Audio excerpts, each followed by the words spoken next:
poquito, un poco de mi especialidad. De paso, si hay algún alumno de diseño de producto que está buscando a qué dedicarse, pues aprovecho para barrer para casa, porque hay necesidad. No, prefiero aquí. Gracias. Porque hay necesidad de este tipo de perfiles, que es el diseño CMF de colores, materiales y acabados, y os explicaré un poco de qué va todo este tema.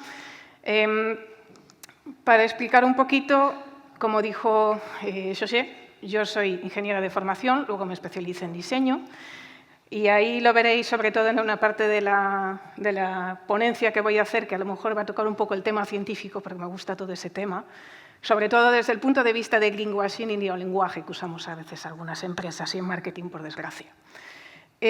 Para explicar un poquito quién soy, bueno, pues trabajo en Francia con mi propia agencia, pero aparte también tengo un pequeño taller de materiales sostenibles y de investigación de materiales circulares en Coruña, con un asociado, y el mundo de colores y materiales me ha llevado a trabajar desde mobiliario hasta envase de retail para un grupo joyero muy grande en Francia que acabé ahora hace nada, mundo del automóvil, he trabajado hasta en un concept car con Valeo, o sea, es muy, muy versátil y es lo bueno cuando trabajas en freelance en este campo, que no sabes en qué vas a trabajar mañana. Bien, para empezar, pequeño experiencia o explicación rápida de qué es el CMF. Digamos que el CMF, si el diseñador de producto hace la forma, el CMF, el colores y materiales, ese diseñador lo que va a buscar es vestir al producto. Entonces, por ejemplo, ¿qué colores vamos a usar? ¿Qué colores son los que van a ser tendencia en los próximos 10, 5, 20 o incluso 30 años, ¿no? ¿Y cómo vamos a conseguir esos colores? Cada vez se intenta conseguir colores de la forma más sostenible posible, que no impacten la reciclabilidad de los productos. También, el día de mañana, esa forma, ¿qué material vamos a usar para fabricarlo, ¿no? ¿Qué tipo de transformación tecnológica o industrial vamos a usar para poder llegar a ver ese producto en el mercado con las, ¿cómo decir?, limitaciones técnicas y funcionales que tiene que haber? Tipo de mensajes que queremos transmitir. A veces estamos limitados por unas ideas de marca que quiere transmitir la marca, como es el lujo o el premium. Otras veces estamos limitados por temas de seguridad. Pues, básicamente, las diferentes ideas que queremos transmitir. Y muchos del mundo CMF, de estos diseñadores, estamos metidos en el mundo de los materiales circulares, el desarrollo sostenible, el reciclado, porque trabajamos en cómo conseguir que los materiales, sobre todo a mí me gustan mucho, los materiales reciclados, que han tenido una vida, que tienen sus arrugas, que tienen sus imperfecciones, se les aprecie tal y como son, sin tapujos, sin camuflarlos, sin hacer diferentes cosas a medias, ¿no? Voy a hablar una cosilla, porque una cosa que me dijo un cliente alemán, que no lo sabía, que Francia es uno de los países que está más avanzado en el mundo del reciclaje. De hecho, hay varias normas que os voy a explicar aquí, que es muy probable que se acaben extendiendo al resto de Europa.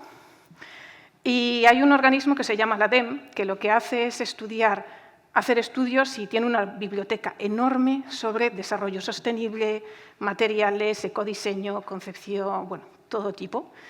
Y hicieron hace tiempo un estudio respondiendo a la gran pregunta: ¿el ecodiseño es rentable o no? Es un estudio que se hizo entre el año 2017 y 2023, por eso hablo de él, en los que se estudiaron muchísimas... hay un láser. En los que... no funciona, vaya. En los que se estudiaron muchísimas empresas, desde startups hasta empresas súper grandes. Por ejemplo, hay Bion París, que es una empresa de envase sostenible, que es una pequeña startup, hasta el grupo SEB, que fabrica y diseña pequeños electrodomésticos pues para Carrefour no tanto, pero Moulinex y diferentes empresas, ¿no? Entonces, vieron tres tipos de empresas. La empresa que es sostenible desde un principio, está en su ADN, los procesos de ecodiseño. El perfil número 2, que son empresas de mayor o menor tamaño que quieren ser sostenibles al 100%. Y luego las empresas del tipo 3, que son gigantes y que quieren meter la sostenibilidad en una parte. Estudiaron diferentes puntos, el parte de mercado que ganaban con el ecodiseño, precio de ventas, si incrementaba o no, eficiencia ambiental, las bajadas de costes, hay una bajada de costes o no, satisfacción y todos esos temas, ¿no? Aquí lo tenéis un poco explicado. Oh, sorpresa, si vemos, por ejemplo, la empresa Maestría, que fabrica barnices y pinturas, invirtieron muchísimo dinero en ser sostenible y ganar la etiqueta Ecolabel europea y, por supuesto, como podéis ver, aquí lo podéis ver, las cantidades vendidas que fueran sostenibles con una certificación se dispararon entre los años que hicieron el estudio. Por lo tanto, es una prueba de que sí, es rentable, porque además para ser ecodiseñar significa que también tienes que optimizar tus recursos. Y ahora aquí pongo un ejemplo que os voy a hablar de Pangea. Pangea es una empresa con la que tengo, bueno, a veces me he cruzado en algunos proyectos, que lo que hacen es que fabrican cuero.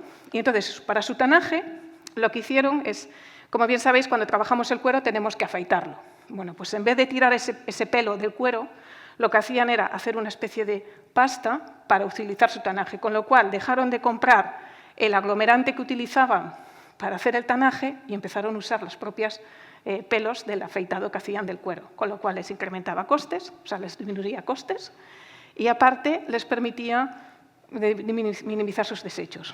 Y, por supuesto, también les permite un aumento de ventas, porque, como veis aquí, diferentes ejemplos, por ejemplo, aquí veis en esta gráfica la posición inicial y las empresas con la etiqueta, por favor, me sale Ecolabel, con la etiqueta sostenible, pues han, obviamente, salvo en temas de, ¿cómo se dice?, eficiencia ambiental y temas de impacto de ecoconcepción, en el precio ha habido variaciones y no se ve tanto desde su punto de partida hasta el punto final, son los resultados que tuvieron. Sin embargo, cuando comparamos con un elemento similar, un producto similar en el mercado que no es sostenible, les permitía ganar cuota de mercado, incluso comentaba el precio, era una parte positiva porque les permitió aumentar el precio y automáticamente cuando aumentas el precio la gente tiene una percepción más de premium. Y como un enzima era sostenible, pues tenías herramientas para justificar ese aumento de precio, con lo cual se equilibraban los costes invertidos. Y aparte también, bueno, pues la performance, la eficiencia técnica también tiene un impacto importante porque lo que hace es que tienes que administrar mejor tu energía, tus recursos, tienes que estudiar tu proceso de fabricación para minimizar todo lo que sea pues eso, no solo de desechos, sino reutilizar lo más posible. Vale, y ahora os voy a hablar del reciclaje en Francia porque es una cosa que puede pasar, se están hablando, aunque hay un poco de rifirrafe entre la Unión Europea y Francia porque la Unión Europea dice, nos gusta mucho lo que hacéis en Francia, pero queremos hacer algo que sea común a toda Europa. Entonces, dejad de usar lo que estáis haciendo en Francia y esperad a que hagamos algo a nivel europeo común, ¿no? Y Francia dice, mira, a mí me funciona muy bien lo que estoy usando, poneos de acuerdo y luego me decís. Otras veces lo que hacen, también han propuesto, es si no, podemos coger el modelo que tenemos aquí y lo ponéis en el resto de Europa. Las líneas de reciclado, por si algo no lo sabe, son estas. El metal, concretamente hierro, aluminio y cobre. Los granulados, que son los residuos de la construcción, cuando demolimos un edificio. El papel y el cartón, por supuesto. La gente que hay de gráfica aquí les va a sonar. El plástico, ABS, policarbonato, POT, poliéster, polipropileno. El cristal y el textil. ¿Vale? Estas son las principales, vamos a decir, grandes grupos o líneas de reciclado que hay en la industria. Y os hablo de eso porque en Francia hay una cosa que se llama los ecoorganismos, que cuando trabajas en el mundo del tema circular trabajas mucho con ellos, que lo que hace es el fabricante, todos, y esto también para que lo tengáis en cuenta, toda empresa, da igual de dónde venga, Austria, China, da igual, cuando mete un producto en el mercado francés, tiene que buscar el ecoorganismo que gestiona sus residuos, papel, baterías, construcción, a inscribirse en uno de esos ecoorganismos. El ecoorganismo lo que va a hacer es, va a hacer estudios cada 5 años de planes de ecodiseño. Si lo cumples, vas a tener que pagar una cuota. Si lo cumples, esa cuota disminuye. Si no lo cumples, esa cuota aumenta. Un poco el principio de bonus malos. Y lo que tiene de interés también es que esa ecotasa suele ser porcentaje de beneficios o porcentaje de precio de venta y es algo que también pagamos los consumidores, aunque en tasa mucho más pequeña que las empresas. Y este ecoorganismo recoge todo ese diseño, todo ese dinero, lo distribuye, estudia el nivel de ecodiseño de las diferentes empresas para darle bonificaciones o penalizaciones y luego ese dinero lo redistribuye a gobiernos locales para que ayuden a las pymes a hacer una transición ecológica, para que mejoren las instalaciones urbanas, proyectos de educación y a los agentes de reciclaje, los que trabajan los diferentes reciclajes, las industrias recicladoras, pues ayuda para pagar salarios, subvenciones para mejorar las máquinas. Y os hablo de esto porque es probable que se decline al resto de Europa. Y otra cosa que puede que se decline al resto de Europa, pero bueno, es el rifirrafe que podéis encontrar si buscáis Triman, es esta señalización en los paquetes. Esto va para la gente que haga paquetes y envases. Esto es una foto de un producto que tengo en casa. O sea, no es internet, es tal cual lo que encuentras. Básicamente lo que dice aquí es, tú como diseñador, en una parte muy visible de tu envase, vas a tener que poner las composiciones de tu envase, de qué está compuesto, qué es el material y a qué contenedor va. Es lo que se llama el logo Triman y tienes que poner indicaciones. Que eso vale para el consumidor que haga la separación y para el industrial que vaya a reciclar eso, pues saber con qué lo tiene que meter. Los grupos de papel van con papel y de textil va con textil. Y luego os lo explicaré por qué es tan importante, sobre todo con algún caso de greenwashing que me he encontrado trabajando.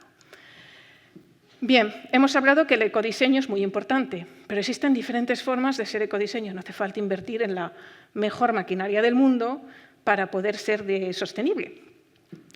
Las diferentes formas que podemos hacer, bueno, una ya la conocéis, coger materiales locales, reciclados, reutilización de desechos.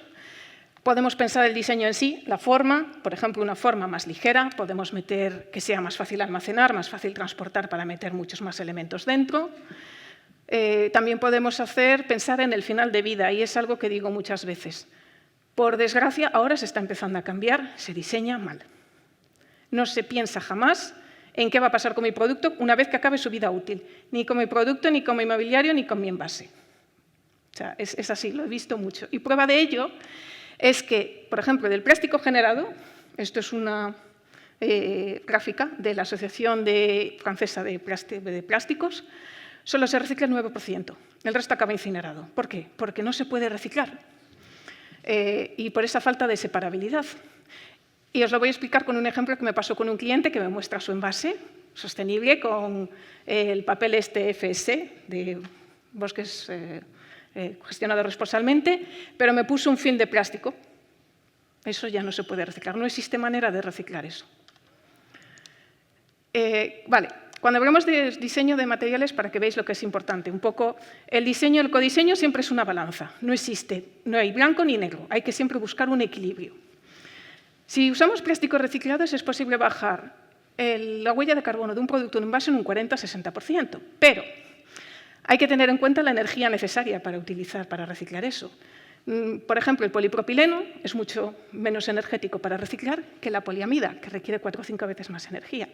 Pero ojo, si el material reciclado os viene de China, que es un alto consumo de carbón, su huella de carbono de ese plástico será muchísimo más alta que la que podéis encontrar en Europa.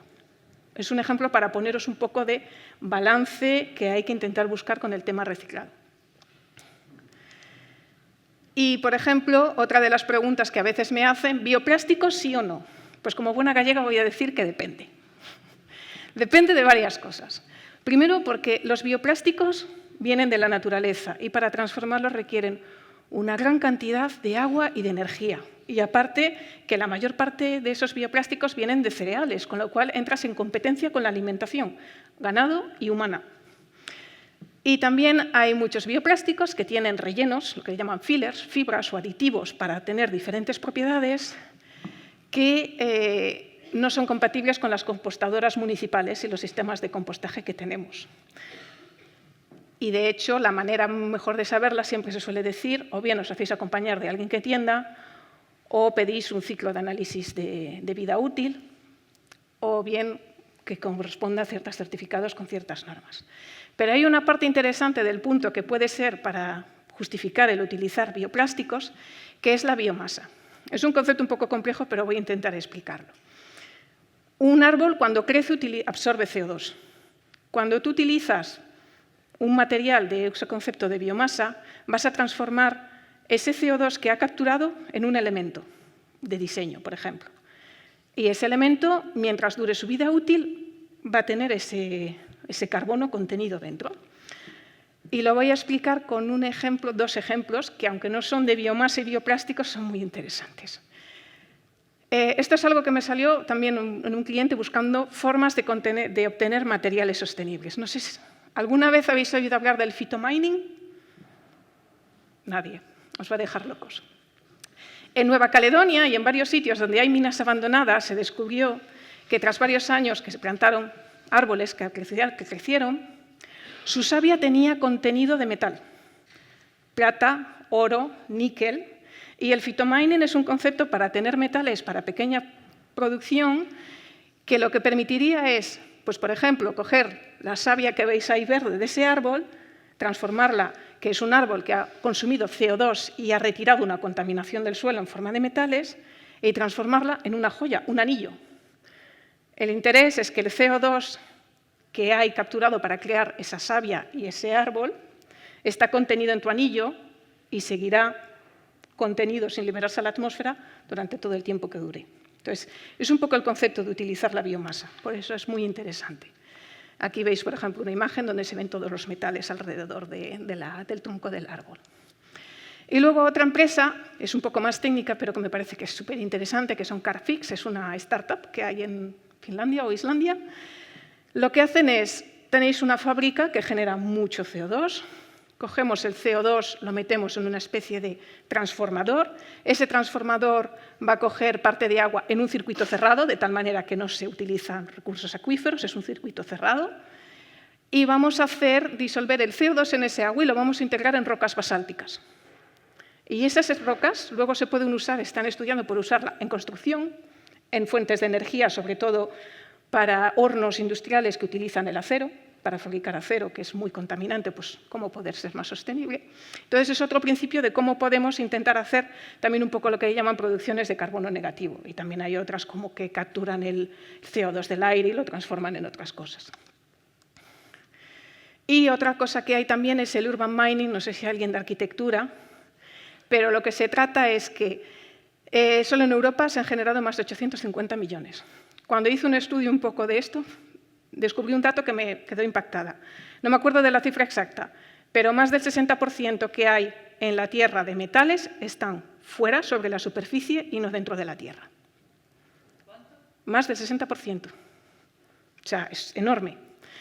Y hay un estudio de el Circular Lab contemporáneo, que en Taiwán, que lo que dijeron es, quizá habría que pensar la arquitectura de tal manera que los espacios se piensen para que cuando la vida útil de ese edificio se agote, poder acceder a esos materiales de forma fácil para recuperarlos y utilizarlos en otros proyectos. Y eso pues, salió pues, a raíz de investigaciones de un proyecto pues, para metales sostenibles y cómo conseguir nuevas materias primas sin utilizar recursos de la naturaleza. Y ahora os voy a hablar también de durabilidad y superabilidad. Dos ejemplos os voy a poner que tienen que ver con todo este tema de reciclado y biodegradabilidad, que son situaciones reales que me han pasado con clientes. Cuando hablo de separabilidad es muy importante que los elementos sean separables a mano. La Unión Europea dice que todo elemento en un envase, en un producto que no pueda ser separado a mano será considerado como un material compuesto. Si tiene plástico, será considerado como un plástico de un único uso, que como bien sabéis, España lo prohíbe, no sé si lo tiene prohibido, lo prohíbe en el 2030, y en Francia está prohibido en 2040. Todos los plásticos de un solo uso desaparecen. Y si tú pones el ejemplo de este cliente, papel y plástico, se acabó. Entonces, cuando hablo de separabilidad, también hablo de una fibra que está muy de moda, que es el Tencel. Y esto me ha pasado con algún cliente, que trabajo para algún cliente, que viene el proveedor y me dice, no, sí, es que el Tencel es papel, porque bueno, este cliente en concreto quería poner en su packaging un lazo. Dijimos, bueno, pues vamos a usar lazos de fibras de papel. Y claro, llega un proveedor y me dice, no, esto es fibra de papel. Digo, no, el papel tiene una transformación mecánica y una resistencia. No puedes hacer ese cierre, esa malla tan fuerte, porque si no lo rompes. ¿Qué es? No, es que es Tencel, pero el Tencel viene del papel. No. Al contrario que el papel, que sirve una transformación mecánica y desde el punto de vista químico su fórmula química sigue la misma, el Tencel ha sufrido una emulsión. Por lo tanto, su fórmula química, aunque haya sido papel, ya no es papel, es tela, es textil. Por lo tanto, cuando hablamos de separabilidad, en el caso del Triman, por ejemplo, que decía la señalización, tienes que indicar que, es como le dije a este cliente, tu lazo va a la papelera de textil y el papel, la bolsa, va al papel. O sea, es un ejemplo del neolenguaje que utilizan muchas empresas, que como viene vegetal y viene del papel, pues ya está, es papel. Y no, no es verdad, es textil. Y de hecho, si miráis, la fórmula química tiene un molécula de nitrógeno que no está presente en el papel. Y otro ejemplo de durabilidad y separabilidad, esto para los grafistas, un pequeño tip.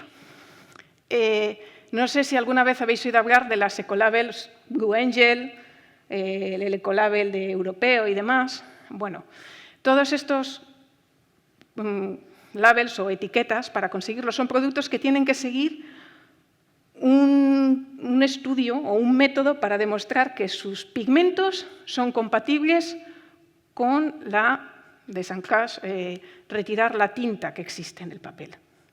Porque no todas las tintas son compatibles con los sistemas que tenemos para retirar el papel que existen hoy en día.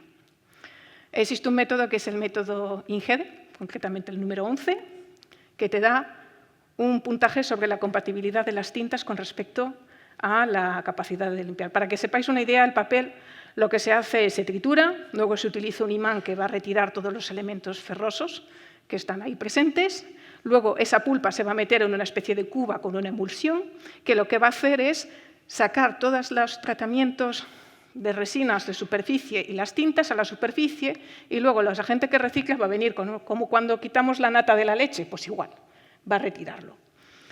Si vuestras tintas no son compatibles con ese sistema, pues entonces se acabó, no puede ser reciclado.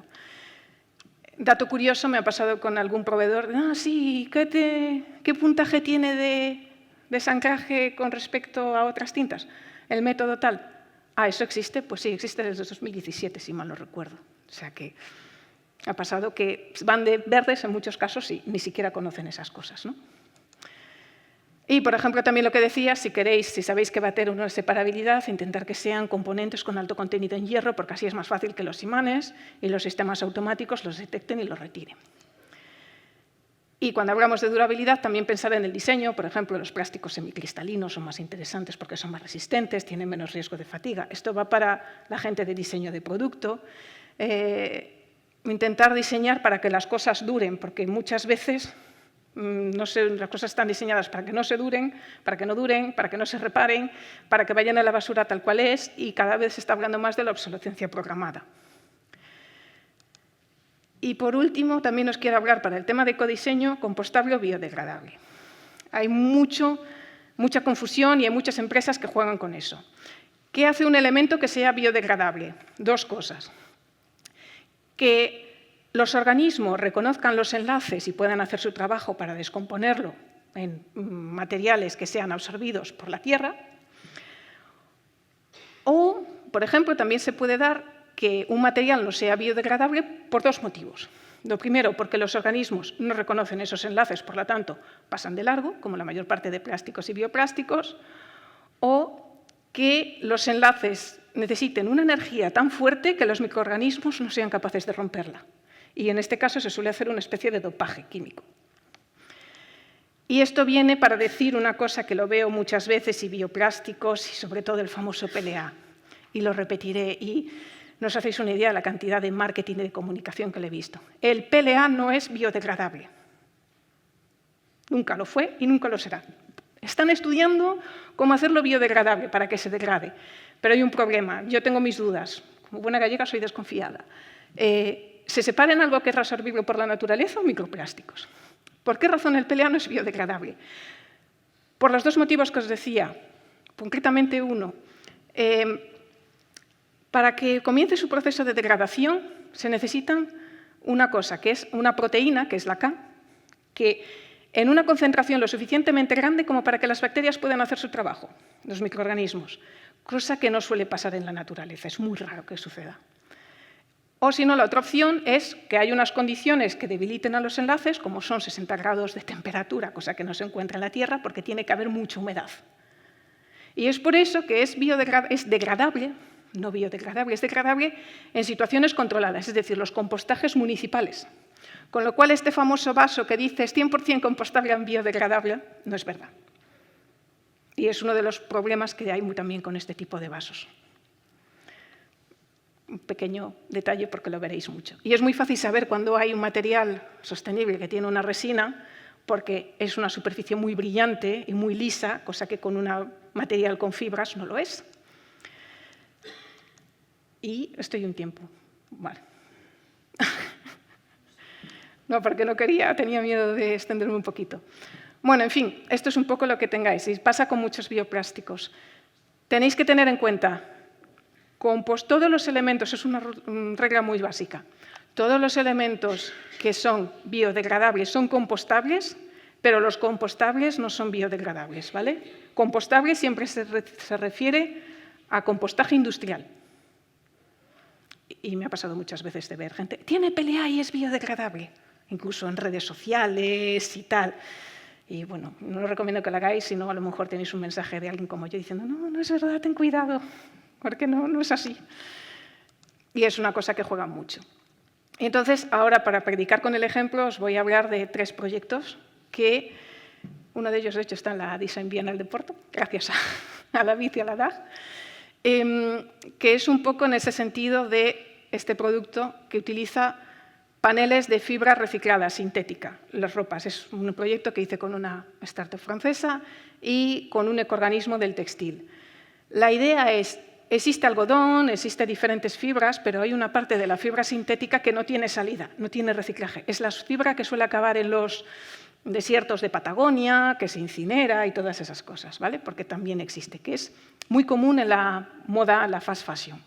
Entonces, la idea con esta gente era, vamos a crear un material que sea rígido, que pueda sustituir a la madera, y no solo vamos a trabajar en ese material, sino que queremos que hagas un diseño que permita hacer elementos que sean reciclables en sí mismos, con lo cual, cuando hagas ensamblajes y mobiliario, el mobiliario tiene que hacer su función con encajes que utilicen su propio peso, no se pueden meter ni pegamentos ni tornillos, nada.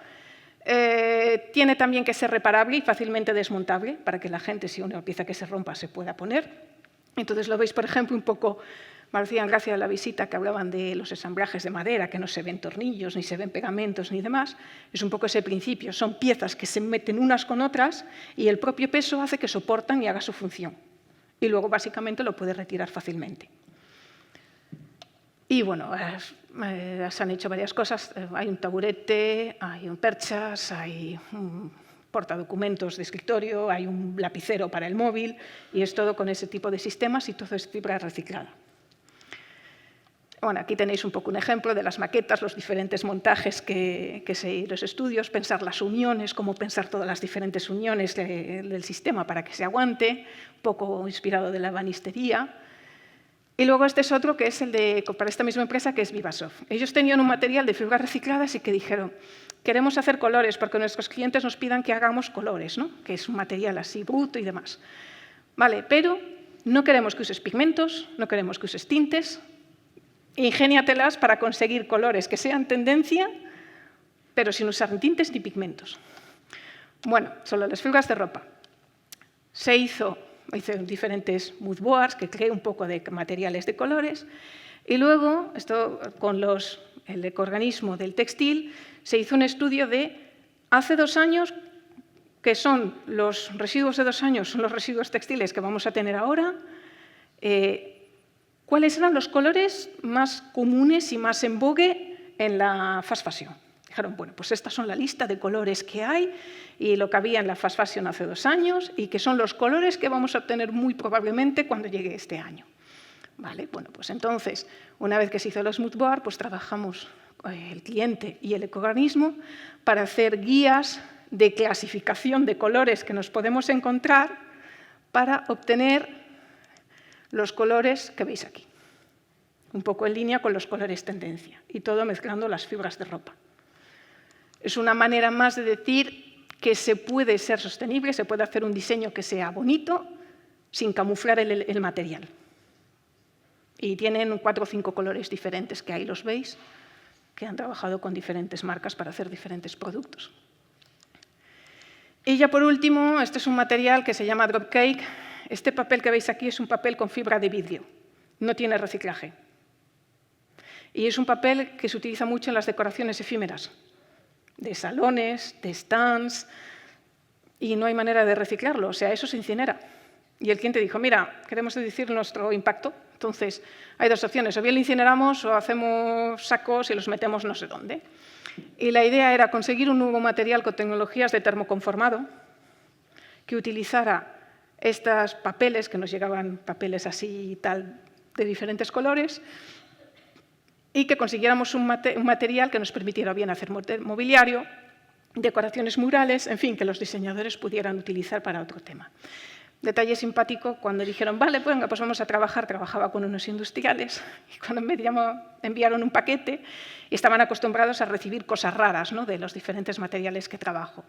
Y me llama el teléfono y dice el tío, Noemi, mira, que te enviaron una cosa, pero no hay nada dentro. ¿Cómo que no hay nada dentro? Sí, viene de la gente de Procedés Chanel, pero hay muchos papeles partidos y en trocitos, pero no hay ningún producto ni nada dentro. ¿Con qué vas a trabajar? Digo, no, es que con lo que vamos a trabajar el material son con los papeles que van dentro de las cajas. Claro, los otros pensaban, tú mira lo que es el concepto de ese papel, que pensaban que era el relleno de protección del elemento que venía dentro. Claro, digo, no, es el material con el que vamos a trabajar. ¿En serio? Sí. ¿Estás segura de que eso funciona? Hazme caso, ya verás cómo sí. Y bueno, y al final conseguimos ese material. La ventaja que tiene este material, pero bueno, por falta de presupuesto no llegamos a sacarlo industrialmente, pero sí lo demostramos, que como hay una resina que se imbibe de todo el papel, es fácil triturarla y luego polimerizarla para hacer plásticos de inyección con color aleatorio, sin necesidad de utilizar pues, otro tipo de aditivos. Y eso es todo.